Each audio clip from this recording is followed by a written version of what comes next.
नमस्कार मित्रों, आप सभी का पुनः एक बार हिंदी साहित्य प्रश्नोत्तरी श्रृंखला के भाग 3 में हार्दिक स्वागत एवं अभिनंदन है। जैसा कि आप जानते हैं, हिंदी विषय से किसी भी तरह की प्रतियोगी परीक्षाओं की तैयारी करने वाले तथा वे छात्र छात्रा जो वर्तमान में अध्ययनरत हैं और भविष्य में हिंदी विषय से विशेषतः प्रतियोगी परीक्षाओं की तैयारी करने की आकांक्षा रखते हैं, आप सभी के लिए मेरे द्वारा इस YouTube चैनल पर हिंदी साहित्य प्रश्नोत्तरी श्रृंखला की शुरुआत की गई है। इस श्रृंखला में भाग 1 तथा भाग 2 अपलोड कर दिया गया है। लिंक भी डिस्क्रिप्शन बॉक्स में दे दिया गया है। आज मैं उसी क्रम में भाग 3 लेकर उपस्थित हूँ। इसमें भी 50 अति महत्वपूर्ण प्रश्नोत्तरों का संकलन है। आइए चलते हैं हिंदी साहित्य प्रश्नोत्तरी श्रृंखला के भाग 3 के प्रश्नोत्तरों पर। इसके पहले यदि आपने इस YouTube चैनल को सब्सक्राइब नहीं किया है तो सब्सक्राइब कर लें, लाइक शेयर और कमेंट भी करें जिससे इसमें निरंतर सुधार हो सके। आइए देखते हैं प्रश्न नंबर 1। प्रश्न नंबर 1 है, गारसा दत्तासी द्वारा लिखित ग्रंथ का प्रकाशन कितने भागों में हुआ है?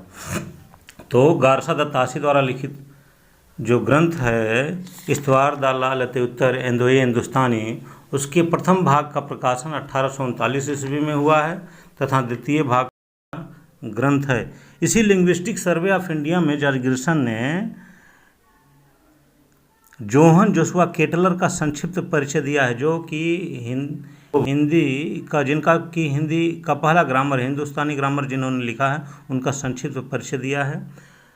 जॉर्ज ग्रिशन का ही पहला हिंदी साहित्य का इतिहास जिसका नाम है the modern vernacular literature of Hindustan, जो 1888 में एशियाटिक सोसाइटी ऑफ बंगाल की पत्रिका में विशेषांक के रूप में प्रकाशित हुआ। आगे चलते हैं प्रश्न नंबर 3 में, हिंदी निरुक्त किसकी रचना है? तो हिंदी निरुक्त है किशोरीदास वाजपेयी की रचना।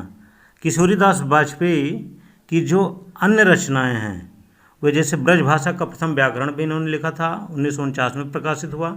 अच्छी हिंदी का नमूना भी इन्होंने लिखा है जो 1948 में प्रकाशित हुआ। हिंदी शब्दानुशासन भी इन्हीं की रचना है जो 1958 में प्रकाशित हुआ। इस तरह किशोरीदास वाजपेयी ने हिंदी निरुक्त की रचना की है, इसीलिए इनको हिंदी का पाणिनि कहा जाता है, लेकिन हिंदी व्याकरण का पाणिनि कामता प्रसाद गुरु को कहा जाता है। प्रश्न नंबर, इसका उत्तर होगा हिंदी निरुक्त किसकी रचना है? किशोरीदास वाजपेयी। प्रश्न नंबर 4, शिव सिंह सरोज किसकी रचना है? तो शिव सिंह सरोज रचना है शिव सिंह सेंगर की। इसका प्रकाशन हुआ था 1883 ईस्वी में। लगभग 1000 साहित्यकारों का परिचय इसमें दिया गया है। प्रश्न नंबर 5 पर चलते हैं, ए हिस्ट्री ऑफ हिंदी लिटरेचर किसकी रचना है? तो ये रचना है पादरी FEK की।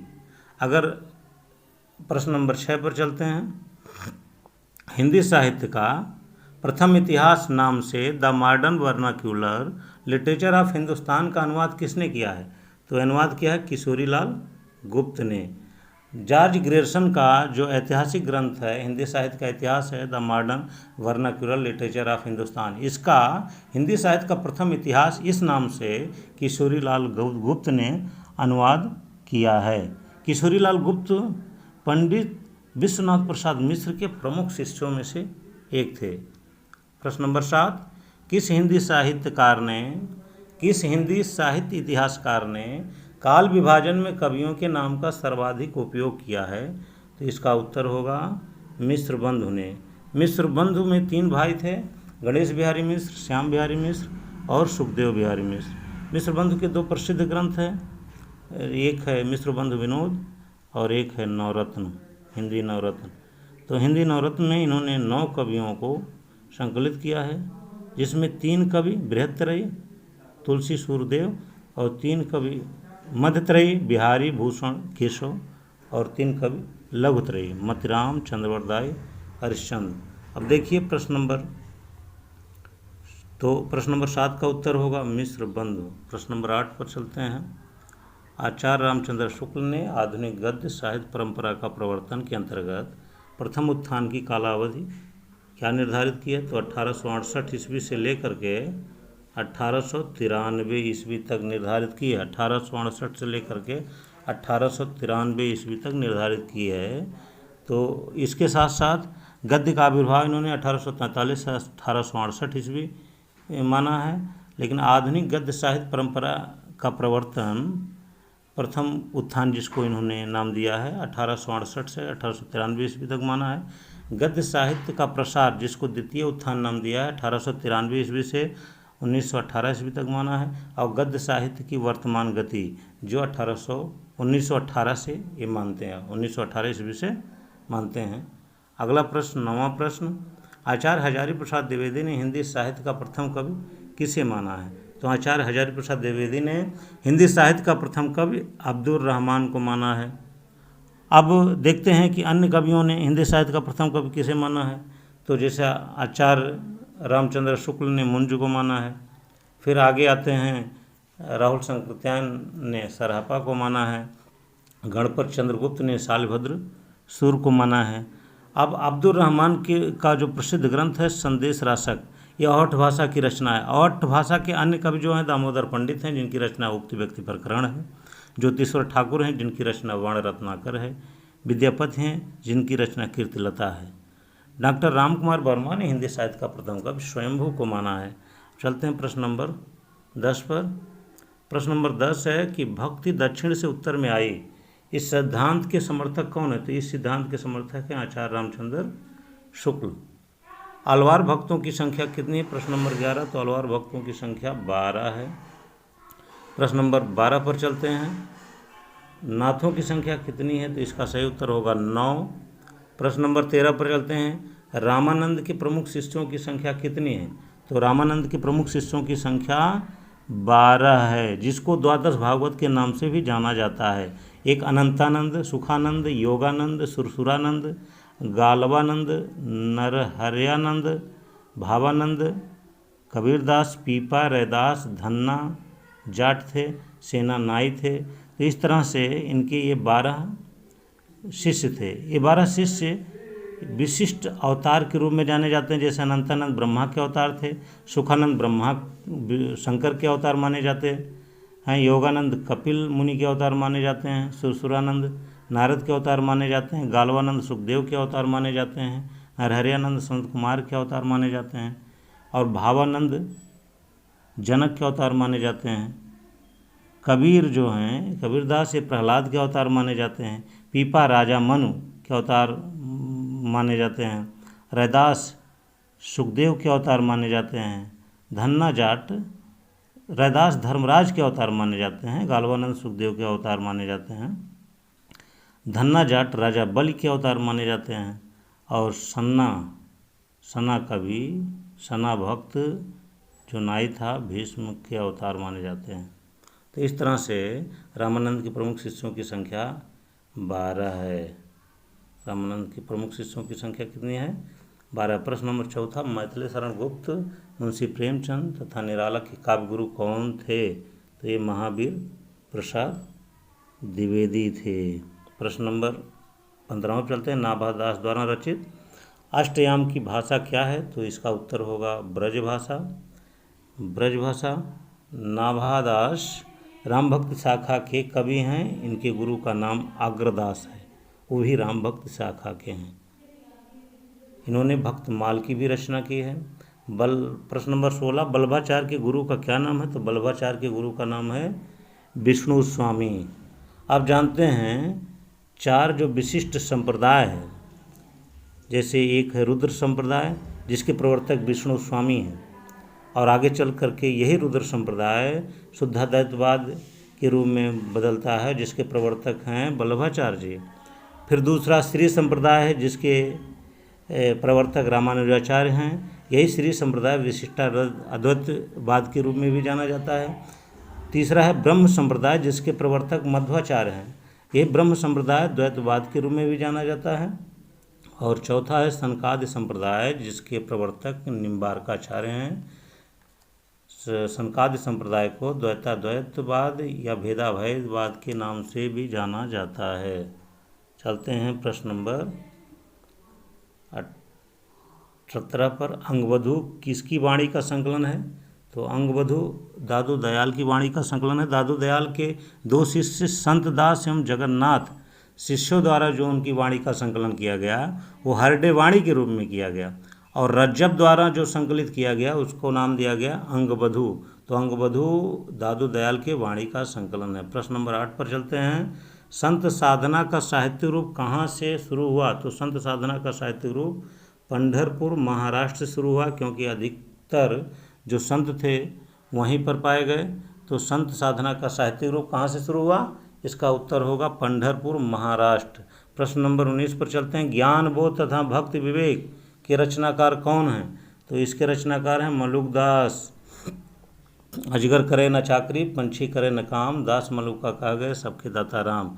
इस तरह से इस दोहे के भी रचनाकार हैं। ये दोहा भी मलुकदास जी का ही है। कुल रचनाएं मलुकदास जी की 21 बताई जाती हैं। बचपन का नाम इनका मल्लू था। प्रश्न नंबर 20 पर चलते हैं। तंत्र न जानू मंत्र न जानू, जानू सुंदर काया किसकी रचना है? कबीरदास जी की रचना है। कबीरदास जी की प्रसिद्ध पुस्तक ग्रंथ है बीजक, जिसके 3 भाग है, साकी शबद रामायणी। बीजक में कबीरदास जी के वाणी का संकलन करने का काम धर्मदास ने किया था, जो इनके प्रिय शिष्य थे। प्रश्न नंबर 21 पर चलते हैं। अष्टछाप की स्थापना कब हुई थी? उत्तर होगा 1565 ईस्वी। इसके संस्थापक थे विट्ठलनाथ जी, जो गोस्वामी विट्ठलनाथ जी जो वल्लभाचार्य जी के पुत्र थे। इन्होंने अपने 4 शिष्यों को और अपने पिता के 4 शिष्यों को मिला करके एक अष्टछाप की स्थापना की, जिसमें पिता के 4 शिष्य थे इनके सूरदास, कुंभनदास, परमानंद दास, कृष्णदास, और इनके अपने 4 शिष्य थे गोविंद स्वामी, नंददास, छीद स्वामी, चतुर्भुजदास। तो इस तरह से यह अष्टछाप के कवि थे, जिसमें इनके पिता के 4 शिष्य थे और इनके 4 शिष्य थे। अष्टछाप की स्थापना हुई थी 1565 ईस्वी में। प्रश्न नंबर 22 पर चलते हैं। जुगल मानचरित किसकी रचना है? तो इसका उत्तर होगा कृष्णदास। कृष्णदास की अन्य 2 रचनाएं भी हैं, भ्रमर गीत, प्रेम तत्व। इस तरह से कृष्णदास जी की 3 रचनाएं प्रमुख रूप से हैं। एक तो है जुगल मानचरित, दूसरा है भ्रमर गीत, तीसरा है प्रेम तत्व। प्रश्न नंबर 23वें पर चलते हैं। खेट कौतुकम किसकी रचना है? तो खेट कौतुकम रहीम दास जी की रचना है। इनका पूरा नाम अब्दुल रहीम खान खाना था। रचनाएं इनकी मदनाष्टक भी है, जो खड़ी बोली में इन्होंने लिखी है। रहीम दोहावली है, जिसको रहीम सतसई भी कह सकते हैं आप। बरवे नायिका भेद है, नगर शोभा है, रास पंचाध्याय काफ़ी प्रसिद्ध ग्रंथ है। श्रृंगार सोरठा भी इन्हीं की रचना है। प्रश्न नंबर 24 पर चलते हैं। आचार्य शुक्ल ने रीतकाल का प्रवर्तक किसे माना है? तो आचार्य शुक्ल ने रीतकाल का प्रवर्तक आचार्य चिंतामणि को माना है। किसको माना है? आचार्य चिंतामणि को। डॉक्टर भागीरथी मिश्र ने रीतकाल का प्रवर्तक केशवदास जी को माना है, और आचार्य विश्वनाथ प्रसाद मिश्र ने भी रीतकाल का प्रवर्तक केशवदास को ही माना है। रीतकाल को या रीति को खासकर रीति को काव्य का स्वभाव किसने कहा है?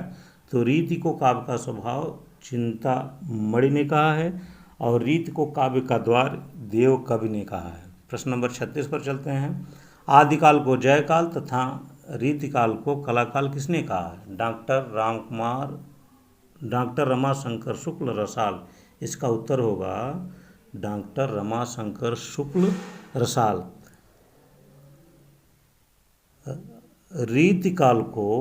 रीतिकाल आचार्य रामचंद्र शुक्ल ने कहा है। रीतिकाल को अलंकृत काल मिश्र बंधु ने कहा है। रीतिकाल को श्रृंगालकार आचार्य विश्वनाथ प्रसाद मिश्र ने कहा है। इस तरह से आदिकाल को जयकाल तथा रीतिकाल को कलाकाल कहा है डॉक्टर रमाशंकर शुक्ल रसाल ने। चलते हैं प्रश्न नंबर 27 पर। काव्य विवेक किसकी रचना है? तो इसका उत्तर होगा चिंतामणि की रचना है। प्रश्न नंबर 28 पर। हिंदी की रसरीत परंपरा का प्रस्थान ग्रंथ कौन सा है? तो प्रस्थान ग्रंथ है रसिक प्रिया। इसके रचनाकार हैं केशवदास। इसके लेखक हैं केशवदास। इनकी एक रचना छंदों का अजायब घर कहलाती है, जिसका नाम है रामचंद्रिका। प्रश्न नंबर 29 पर चलते हैं। भाषा भूषण किसकी रचना है? इसका उत्तर होगा जसवंत सिंह।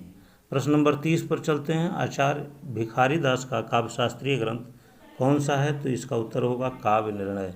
प्रश्न नंबर 31 पर।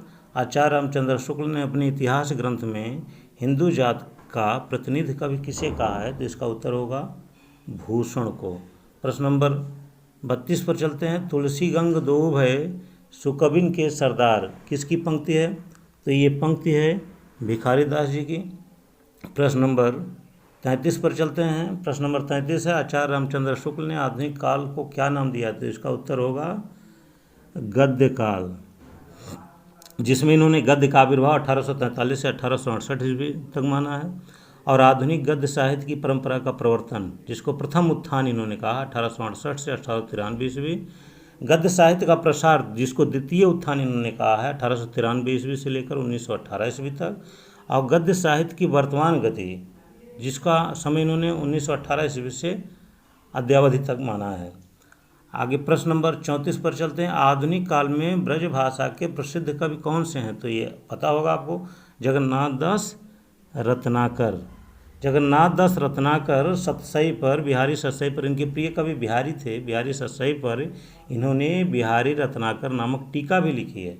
और इनका एक प्रसिद्ध ग्रंथ है उद्धव शतक, जो 1929 ईस्वी में प्रकाशित हुआ था, जो इन्होंने ब्रजभाषा में लिखा था। साहित्य सुधा निधि एक पत्रिका थी जिसके संपादक थे। आगे चलते हैं प्रश्न नंबर 35 पर। किस महान कवि ने जानकी मंगल नामक नाटक में अभिनय किया? तो जानकी मंगल नामक नाटक में अभिनय किया भारतेंदु हरिश्चंद्र ने। अब प्रश्न उठता है कि जानकी मंगल नाटक के लेखक कौन है? तो जानकी मंगल नाटक के लेखक थे शीतला प्रसाद त्रिपाठी। शीतला प्रसाद त्रिपाठी। प्रश्न नंबर 36 पर चलते हैं। वैष्णव भक्त के प्रचार के लिए किस कवि ने तदीय समाज की स्थापना की? तो इसका उत्तर होगा भारतेंदु हरिश्चंद्र, जिसको आधुनिक हिंदी का पितामह कहा जाता है और नवजागरण का अग्रदूत भी कहा जाता है। प्रश्न नंबर 37 पर चलते हैं। हमारो उत्तम भारत देश किसकी काव्य पंक्ति है? तो इसका उत्तर होगा राधा चरण गोस्वामी। प्रश्न नंबर 38 पर चलते हैं। द्विवेदी युग का नामकरण किसके नाम पर हुआ है? तो इसका सही उत्तर होगा महावीर प्रसाद द्विवेदी। 1931 में महावीर प्रसाद द्विवेदी को काशी नागरी परिचारिणी सभा ने आचार्य की उपाधि प्रदान की थी। प्रश्न नंबर 39 पर चलते हैं। द्विवेदी युग का अन्य नाम क्या है? तो इसका उत्तर होगा जागरण सुधार काल। प्रश्न नंबर 40 पर चलते हैं। कामायनी को छायावाद का उपनिषद किसने कहा है? तो इसका उत्तर होगा शांतिप्रिय द्विवेदी ने। कामायनी में आप जानते हैं मनु, श्रद्धा और इड़ा, ये तीन पात्र हैं। मनु मन का प्रतीक है, श्रद्धा हृदय का प्रतीक है, और इड़ा जो बुद्धि का प्रतीक। तो आगे चलते हैं प्रश्न नंबर 41 पर।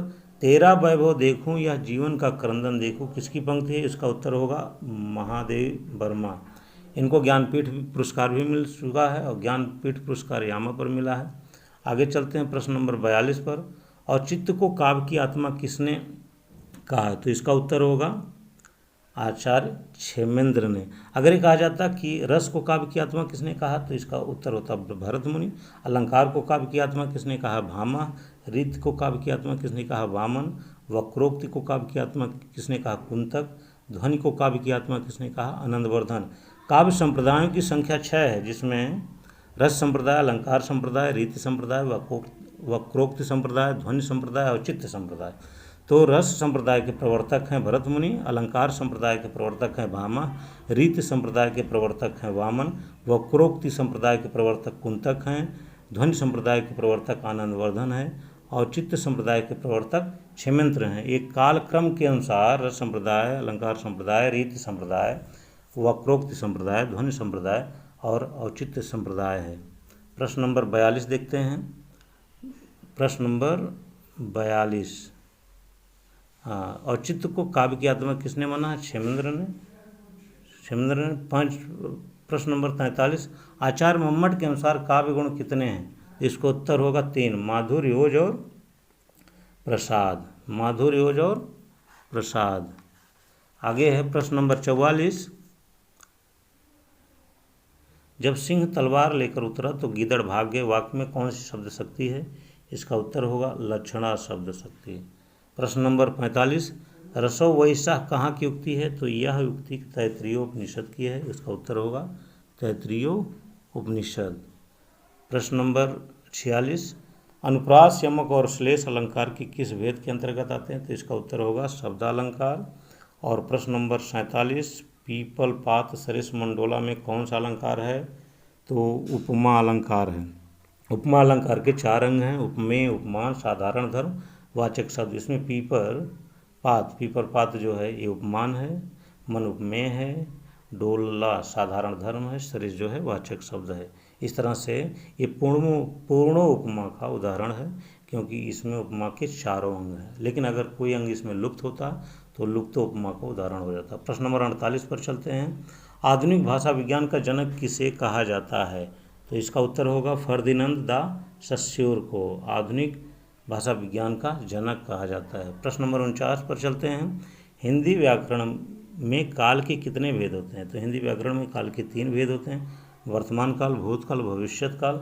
वर्तमान काल के 5 भेद माने गए हैं: सामान्य वर्तमान काल, जैसे वह किताब पढ़ता है; अपूर्ण वर्तमान काल, जैसे वह किताब पढ़ रहा है, जिसको अपूर्ण वर्तमान काल को तात्कालिक वर्तमान काल भी कहते हैं; और पूर्ण वर्तमान काल, उसने किताब पढ़ी है, या भूतकाल में आसन्न भूतकाल भी होता है; और संदिग्ध वर्तमान काल, वह किताब पढ़ता होगा या वह किताब पढ़ रहा होगा; संभाव्य वर्तमान काल, वह किताब पढ़ता हो, वह किताब पढ़ रहा हो, ये संभाव्य वर्तमान काल है।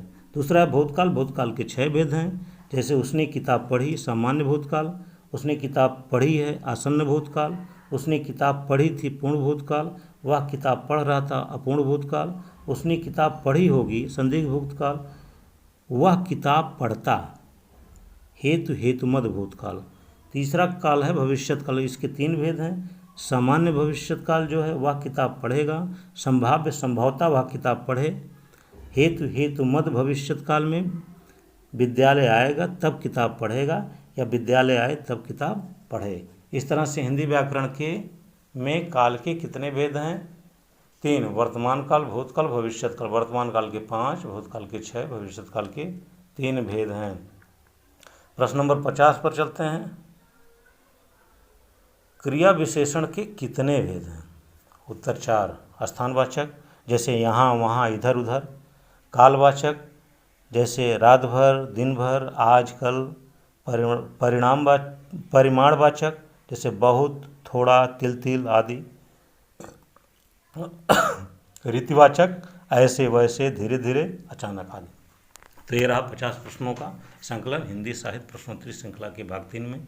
वीडियो देखने के लिए बहुत बहुत धन्यवाद। यदि सब्सक्राइब नहीं किए तो सब्सक्राइब कर लें और अधिक से अधिक शेयर करें, जिससे अन्य छात्र छात्राओं को भी इसका लाभ प्राप्त हो सके। तब तक के लिए धन्यवाद। शीघ्र ही हिंदी साहित्य प्रश्नोत्तरी श्रृंखला का भाग 4 लेकर के उपस्थित होऊंगा। तब तक के लिए नमस्कार।